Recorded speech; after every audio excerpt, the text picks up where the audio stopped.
പെരിങ്ങോം വൈക്കര പഞ്ചായത്തിൽ പൂർത്തിയായി വരുന്ന വാതക ശ്മശാനത്തിനെതിരെയുള്ള ആരോപണം അടിസ്ഥാനരഹിതമാണെന്നും പഞ്ചായത്തിനെ അപകീർത്തിപ്പെടുത്താനുള്ള ലക്ഷ്യത്തോടെയുള്ള ഗൂഢനീക്കമാണ് ഇതിനു പിന്നിലെന്നും പഞ്ചായത്ത് പ്രസിഡന്റ് വി.എം. ഉണ്ണികൃഷ്ണൻ സംസ്ഥാന സർക്കാരിന് കീഴിലെ പൊതുമേഖലാ സ്ഥാപനമായ സിൽക്ക് മുഖേനയാണ് പദ്ധതിയുടെ നിർമ്മാണ പ്രവർത്തനങ്ങൾ നടന്നുവരുന്നത്.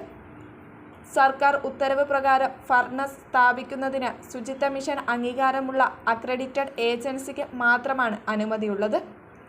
ഇതിനാൽ അംഗീകാരമുള്ള ഏജൻസിയിൽ നിന്ന് ഈ ടെൻഡർ ക്ഷണിച്ച് എസ്കോ ഫർണസ് ചെന്നൈ എന്ന സ്ഥാപനത്തിന് ഫർണസിന്റെ നിർമ്മാണ ചുമതല നൽകുകയായിരുന്നുവെന്നും വി.എം. ഉണ്ണികൃഷ്ണൻ പത്രസമ്മേളനത്തിൽ പറഞ്ഞു. ഗ്യാസ് കമ്മിറ്റിയുടെ നിർമ്മാണം 25,50,000 ഫർണസ് അനുബന്ധ സ്ഥാപിക്കാൻ 29,88,000 ടെൻഡർ ലഭിച്ച ഏജൻസിയുമായി എഗ്രിമെന്റിൽ ഏർപ്പെടുന്ന എഗ്രിമെന്റ് കാലാവധിയിൽ പദ്ധതി പൂർത്തീകരിക്കാൻ സാധിക്കും.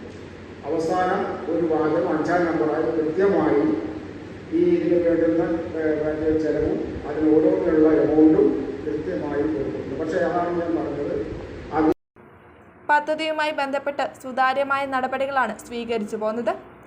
ചട്ടങ്ങൾ പാലിക്കാതെയാണ് സിൽക്കിനെ പ്രവൃത്തി ഏൽപ്പിച്ചതെന്ന ആരോപണം അടിസ്ഥാനരഹിതമാണ്. ഫണ്ടിന്റെ അപര്യാപ്തത പദ്ധതി പൂർത്തിയാക്കുന്നതിന് തടസ്സമായുണ്ട്. തനത് ഫണ്ട് ഉപയോഗിക്കാൻ കഴിയാത്ത അവസ്ഥയാണ് നിലവിലുള്ളത്.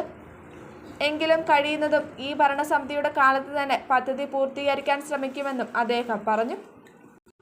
മാധ്യമസമ്മേളനത്തിൽ സ്റ്റാൻഡിംഗ് കമ്മിറ്റി ചെയർമാൻമാരായ K. Kamalakshan, P. Raveendran, panchayat secretary C. K. Pankajakshan, assistant secretary P. Aleema എന്നിവർ പങ്കെടുത്തു.